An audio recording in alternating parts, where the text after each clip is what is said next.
In front of me is Xiaomi Mix Flip, and today I would like to show you how you can open apps in pop-up view.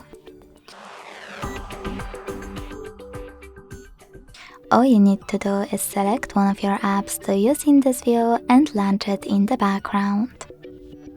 Then hold it here and click on this icon between two rectangles and the gear. As you can see now, I can use my app in this little window. To move it around, hold those three dots. To turn it into a bubble, click on Home button and swipe it to the side.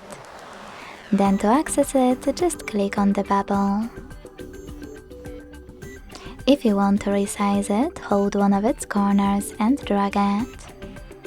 To use it in full screen view, click on this lower line, then hold it and drag it all the way down until you see this white area.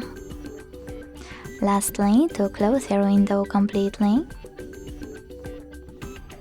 you can simply swipe your app in the background. Thanks so much for watching. If you enjoyed this video, don't forget to leave a like, comment and subscribe. Bye!